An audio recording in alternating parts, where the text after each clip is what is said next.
Welcome to the ShowTech Solutions March 2026 webinar. My name is Charles Love, and I'm the COO for ShowTech Solutions, and I'm your host today. This month, we're talking about one of the products that we bundle into a lot of our new managed service agreements. It's called Cork Protect, and it's basically a cyber warranty that pairs perfectly with your cyber insurance. With me today is an old friend, Nick Wolf from Cork Cyber, to walk us through what Cork Protect is really all about. Nick, welcome to the webinar. Thank you so much, Charles, for having me on today. I really look forward to educating your clients. Sweet. So let's just jump into it. Yeah, let's go ahead and do it. Alrighty. So for today, we're going to be discussing planning for chaos and warrantying for calm. I've been working with small businesses in the cybersecurity sector now for the last 15 years, so really excited to dive a little bit deeper into this. Now, if you're a small business owner watching this webinar, odds are you probably never heard of the term a cyber warranty before. So let's go ahead and clarify what exactly is a cyber warranty.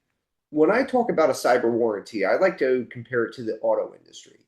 In the auto industry, you have car insurance and you have a car warranty. Car insurance is protection if you have an accident in your car, if your car is stolen. Whereas a car warranty is really designed to prevent or remediate an accident before it ever even happens, before you ever need to use your car insurance policy. Really, at the end of the day, when I think of a car warranty, I really think about the check engine light, where it's flashing on your car saying, hey, something's wrong with one of these parts or components. Go ahead and safely pull over to the side of the road. That way we can get it fixed at the shop because that part is covered under warranty, and we'll get you back on the road safely to lower the likelihood of you ever getting into an accident, ever needing to utilize the car insurance policy to begin with. And this really resonates quite well with what we're trying to accomplish in the cybersecurity space. In the cybersecurity space, you have cyber insurance, which is protection if you have an incident in your cyber landscape, or if you're hit by a massive attack, or if your data is stolen. And where Cork really falls into place is we offer something called a cyber warranty. Our cyber warranty is really designed to prevent and remediate an incident before it ever happens, while also offering financial assistance to supplement a cyber insurance policy during a cybersecurity incident. So again, in a lot of ways, you could kind of think as Cork, kind of like a check engine light on your car. If there's anything wrong in the car, Cork is going to let you know about that. Only we're not doing it from a car standpoint, we're doing it from a cybersecurity standpoint. So if for whatever reason antivirus gets uninstalled or if multi-factor authentication gets turned off, these are all risk signals. So again, let's go ahead and get you pulled over to the side of the road and we'll go ahead and get that fixed. Now, don't get me wrong here. Cyber insurance is incredibly important. All small businesses watching this webinar today should have a cyber insurance policy. And if you don't, I'm sure Charles can point you in the right direction there. But just because you have a cyber insurance policy doesn't necessarily mean it's going to be perfect, it's going to pay out. We're seeing that about 40% of SMBs actually get their cyber insurance claims denied and voided out. And oftentimes, this is because of the very lengthy security questionnaire that a lot of small businesses have to fill out once a year when they get their cyber insurance policy. And there's a lot of technical questions that are usually asked during the cyber insurance questionnaire process. Charles, have you ever been involved in that? Is that super fun, or can that be quite daunting? Yeah, it's one of those things where a customer will typically send a thing goes, we have MFA, right? And it's like, well, but the question says, do you use MFA? There's no scope on that, right? So we need to scope that. Why, yes, you do have MFA on, say, Office 365, but what about QuickBooks? I have no way to know that, right? When it's a very open-ended question, you have to be very careful and talk with your broker about what areas are we scoping to this, right? Because there's some softwares out there that don't have MFA built in. Yep. So when you say yes, it's kind of like you have to attest to either all or nothing, right? So if, it's like a great question is, are any of your users admins? Well, if you have one, then the answer is yes, Mm-hmm. right? So it's something like that. So yeah, we definitely get into a bit of a back and forth, sometimes with the broker, sometimes with the customer to help them understand that this is an absolute answer. you have to be very careful. And if you're going to say yes, but you need to disclose what the but is going to be. 100%. Because in a lot of ways, the cyber insurance carriers will use your answer and response there kind of against you in some scenarios. They'll go back and say, hey, when we sold you this cyber insurance policy in January, you said MFA was turned on. But when you got breached by an attack in March, it turns out that MFA was turned off for these two applications or these three users. As a result, we're voiding out your policy and we're not paying you out, which is unfortunately, not a scenario we want to get into. So it's very important to fill out those questions as accurately as possible because, again, we are seeing around a third to 40% of those cyber insurance claims getting denied. We are also seeing the cost of cyber insurance policy rise, and a lot of that is due to COVID as well. When the workforce model shifted from being in the office to having a remote workforce, that resulted into a large spike in the cyber insurance space, which still exists today. And we're also seeing the process of getting a cyber insurance policy is sometimes more drawn out. If you were trying to get a cyber insurance policy 10 or 15 years ago, it was quite simple. Do you have backups running? Yes. Do you have antivirus installed? Yes. All right, here's your cyber insurance policy. Now it's a lot more gray area, a lot more harder questions to answer, a lot more security measures need to be in place, which could slow down the process to get a cyber insurance policy. Even last summer, we ran into a really good example where, in Hamilton, Canada, the cyber insurance policy denied a $5 million payout because of a cybersecurity attack. The city of Hamilton said that multi-factor was turned on, but it turns out that it only a portion of the departments in this government agency had MFA turned on. As a result, cyber insurance said, yeah, all the premiums you've been paying for us, we'll keep those premiums, thank you, but we're not going to pay out your claim here because technically you filled out that questionnaire wrong. You told us MFA was turned on everywhere, when in reality it wasn't. So definitely a little bit scary there. What about you, Charles? Have you ran across any MF or cyber insurance claims getting denied, on your end or in your local community? Yeah, and then sometimes we end up being the bad guys, right? Because, while they do say yes, we have MFA turned on, but you also allow your air conditioner vendor access to the AC units through a port forward, which that system is, 15 years old. ShowTech is always telling customers, you got to turn it off. Well, how do they get in? I don't know. But like if you want to be protected, this is definitely a risk point. So we try to have a good back and forth with customers about, hey, if they really need access to the air conditioning units to audit it or do whatever they need to do, we can provide them a VPN, we can provide them secure access, both of which will be protected by MFA. Right. Mm-hmm. And some vendors like that and some vendors don't because it's too much of a hassle, right? And we have it here at the office. There's a saying that goes around, security is not convenient, right? We're not trying to be the bad guys because we don't want to open up a port. We're trying to protect you from you, right? We're trying to protect you from the bad guys, from people doing things they probably shouldn't do, or even in the case of like a rogue, like an old DVR or an air conditioning unit, things like that. That's how the Home Depot breach happened. That's how the Target breach happened from an Yep. HVAC, right? So that's why we take a little bit of a harder stance than most, where we say, you know what, no. And if they absolutely, pressure and say we have to do this, then we at least get it documented that there's an exception to our policy so that in the event something does happen, we at least have that to say, remember, we did recommend you not do this. And going back to your questionnaire, you're right. 5, 10 years ago, it was 5 questions, right? Dax, who's also on this call, and we had a survey the other day. It was like 4 to 5 pages in From very, 5 questions to 5 pages. How about that? yeah, and like it was small, like the words are small, so that was only 5 pages. It really should have been like 10 pages. But it's not only, hey, tell me about your it wasn't how do you back up your systems? It's tell me about your backups, tell me how often they run, include a screenshot of the last status so that we know you're actually monitoring it.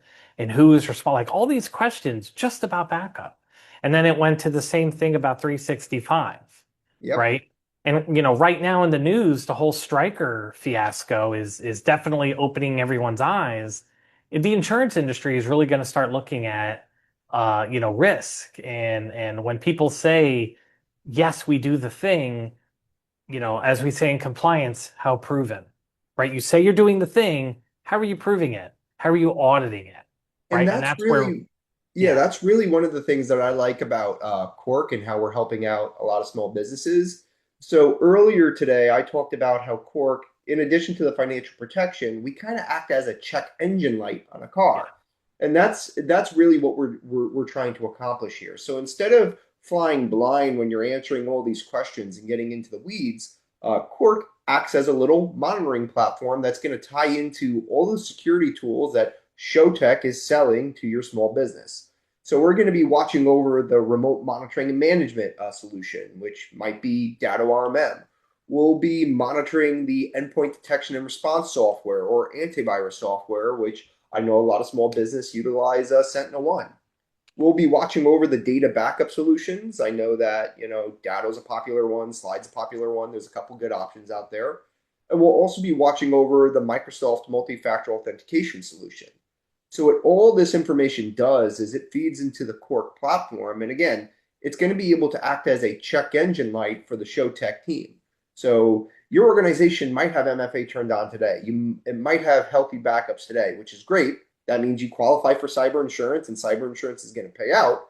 But 3 months down the line, if MFA gets turned off, if the backups are failing, if antivirus isn't running, this is a way for Cork to, act as a check engine light and tap Charles and his team over at ShowTech on the shoulder saying, hey, that client that bought that cyber insurance policy 3 months ago, something's going wrong in their environment. Let's go ahead and get that checked out there. That way, if in the unlikely scenario, if they do have a cyber incident, the cyber insurance policy pays out and the Cork financial warranty pays out as well. So not only are we monitoring everything, but we actually have the ability to share this information that we're monitoring directly with the cyber insurance carriers. So if you're a small business on this call today and you do not yet have a cyber insurance policy, but you're subscribed to the ShowTech security plan, we could share all the information that we're monitoring with your environment directly with the cyber insurance carriers. So instead of having to fill out 5 to 10 pages worth of paperwork to get insurance, that process could be sped up drastically. And Charles, I believe you already done that with a couple of your clients, right? You shared this monitored information with the cyber insurance carriers. Yep, absolutely. Because they're starting to ask that how proven question, like how do you say you do all these things, but how do you do it? And we're able to actually connect them in. And this, and what Nick's talking about, I like to call it Overwatch, right? So we have something called an RMM tool. We have a little piece of software that goes on everybody's endpoints. And that endpoint tells us, the security software is installed. Or in 365, we turned on MFA. Well, what happens when that drifts away, right? What happens if antivirus breaks? The antivirus system is, it's not going to know that if your computer's off or that thing is actually broken. Where the Vantage platform, and that's what it's officially called, we call it Overwatch.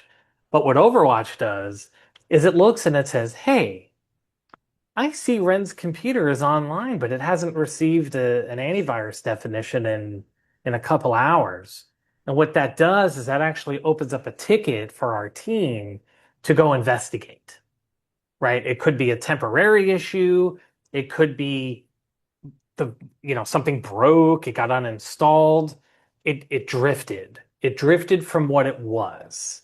So now we can have a human actually go ahead and address the drift and fix it so that we can feel better, and what I like to say, sleep at night, knowing that the systems that we have in play are working as intended. Totally makes sense. So, not only are you getting the monitoring with the Quark offering, but you also get something called our cyber warranty, also known as financial protection, also known as a cyber guarantee. There's a lot of different names for this. At the end of the day, what this cyber warranty offering is designed to do is it's designed to supplement a cyber insurance policy. because all small businesses should have a cyber insurance policy. But like we mentioned earlier, just because you have cyber insurance doesn't necessarily mean that it's going to be perfect, doesn't necessarily mean that it's going to pay out. So when you're supplementing a cyber insurance policy with the cyber warranty offering through Cork, we're going to be able to really harden your environment. A couple things that we're doing here with this additional layer of financial protection is because we offer you that continuous monitoring, again, the check engine light, this gives us the ability to share that information with the cyber insurance carriers, which in turn will actually lower the cost of your cyber insurance policy by roughly 30%. So there is going to be a pretty decent sized cost savings for your cyber insurance policy when you go to renew that cyber insurance policy. So again, saving around 30% on your cyber insurance policy. We always love to save money, which is a good thing. The other thing that we're offering here with the financial protection is going to be number one, $10,000 instant access to funds. So the same day you have a cyber incident, Cork is actually providing you, the small business, with a debit card virtually with 10 grand right off the bat, no questions asked. Whereas typically with a cyber insurance policy, a forensic investigation and audit needs to take place first, which might take 1 to 2 months before you're ever seeing any money from the insurance carrier. With us, again, it's designed to be fast access to cash. We're also going to be covering SMS, email gift card scams up to $500 3 times per year, as well as wire transfer fraud types of attacks.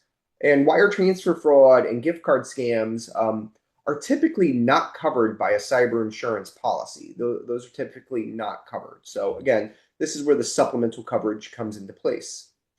All cyber insurance policies out there, they're going to have something called a deductible or a retention. It could be $5,000, it could be $50,000, it could be $100,000, depending on the size of your policy.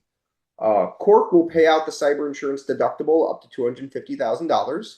So again, let's say your small business already has a $5 million cyber insurance policy, and there is a $25,000 deductible or retention that you have to meet to utilize it.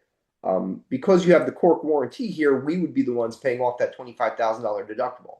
That way, there's no out-of-pocket expenses that your small business has to pay out in order to activate their insurance policy. We will pay out an incident response related expenses up to $100,000.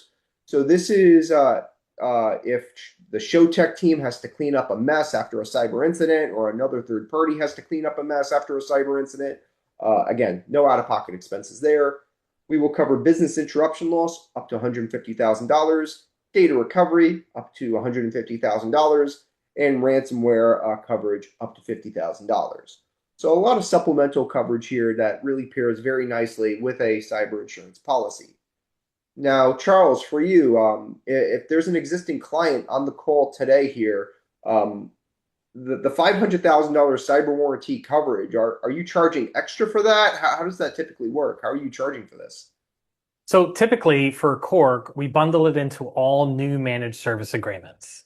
So for anybody listening, if you're unsure if you have Cork, definitely talk to your account manager. We're happy to let you know.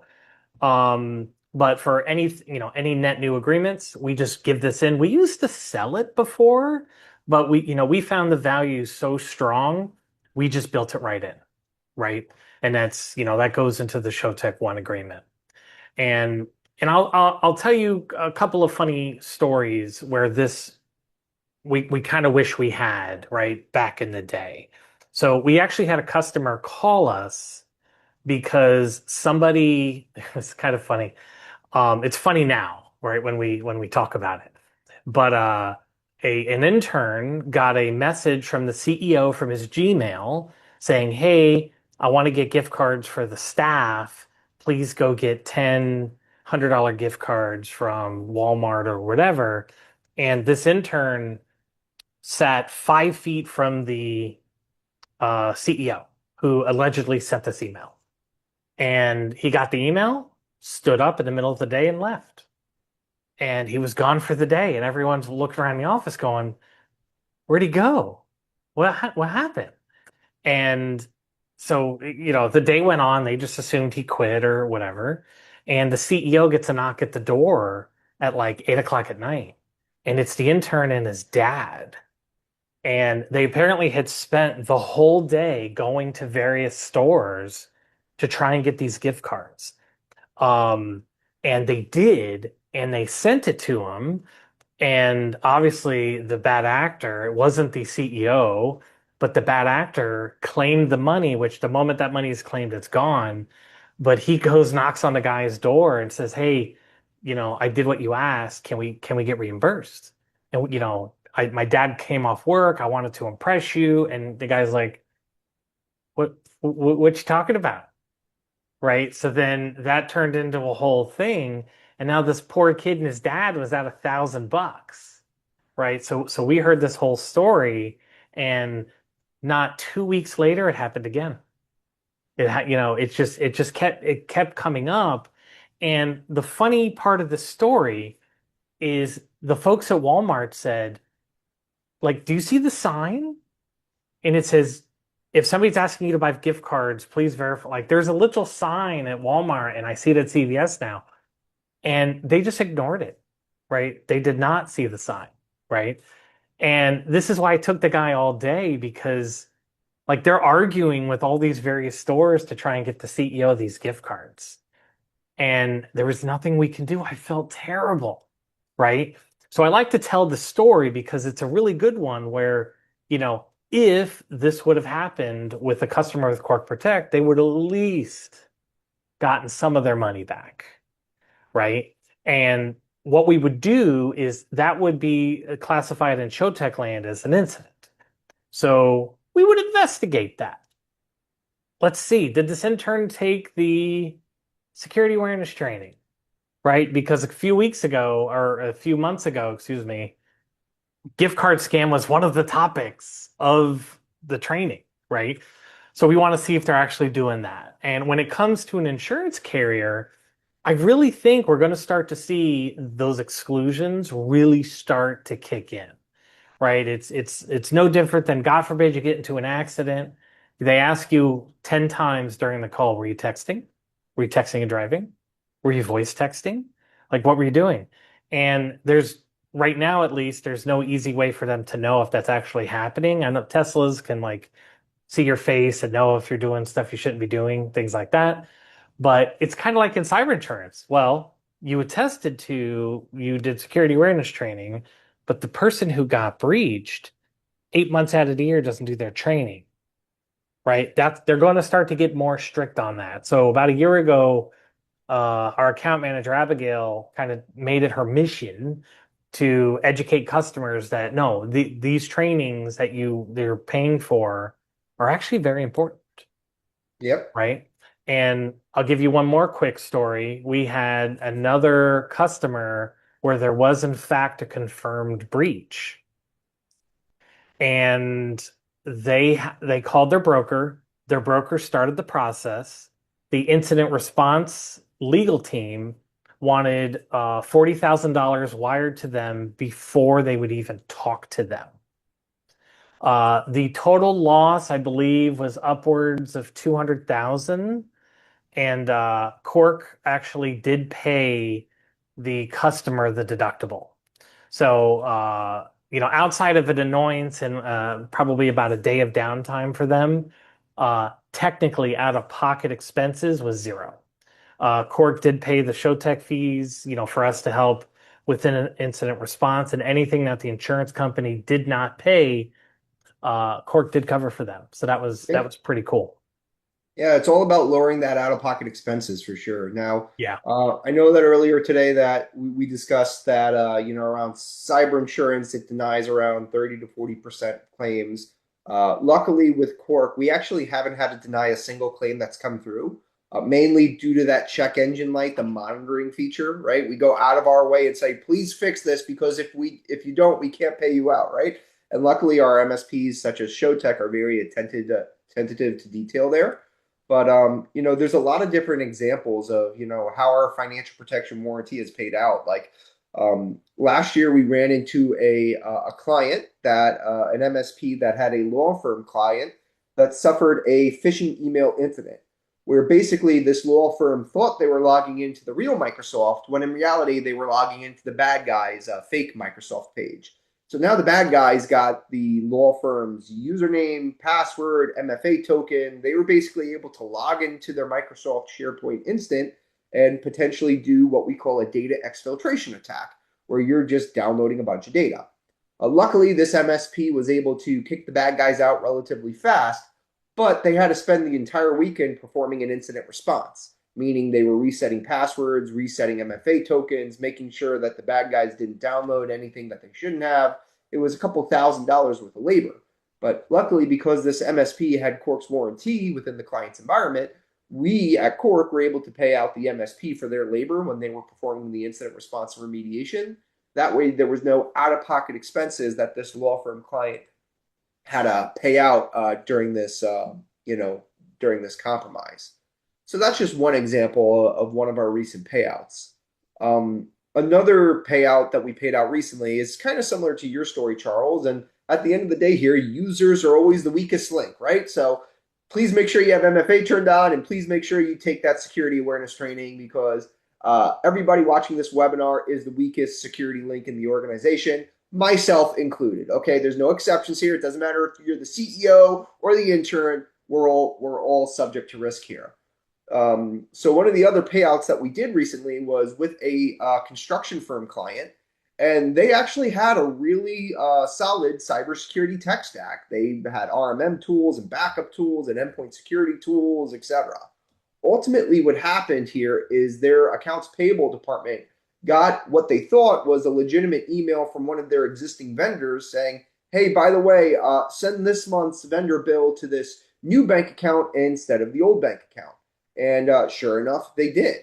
What happened here was actually quite interesting, where this organization, the construction firm, they didn't realize they were scammed until about 2 weeks after the fact, when that existing vendor knocked on their door saying, hey, how come you haven't sent this month's payment to us? You guys are usually pretty good at paying us.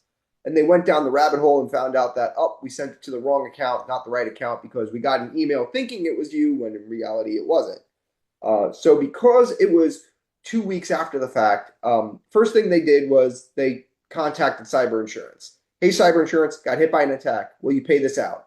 Cyber insurance said no, because it was a wire transfer fraud attack, which was not covered by their cyber insurance policy. So in this example, cyber insurance unfortunately was not able to help out. Their second call that they made was to the bank, saying, hey, we sent money to the bad guys. Can you reverse the funds? Now, if you were to contact the bank a couple hours after the attack, you might be able to recover some of those funds, depending on your bank, depending on the scenario. But 2 weeks after the fact, that money is long gone. You're never going to see it again. So the bank was like, hey, 2 weeks later, like, nope, you're not seeing that. But luckily, in this client's environment, because they had Cork's warranty, we were able to reimburse them the full $21,000 in a matter of days. So again, this is just another area where we were able to help supplement a client and get them financially up and running and recover during their cybersecurity incident. And then obviously, Charles shared a little bit ago his payout story from one of his clients, which is always exciting to hear. And we'll just end it with any other questions. So if anybody in the audience has any questions, you could ask them in the chat. Charles and I are happy to tackle some of those questions. And while we're waiting for questions to come in, Charles, one of the questions that I have for you is that, if a small business is watching this today and they are not yet a customer of ShowTech, what's the best way to reach out to you and your team to maybe, look at some of your offerings? Yep, absolutely. So we're an MSP based out of downtown Tampa, like legitimately downtown. Right behind me is the Benchmark Arena where the Lightning play.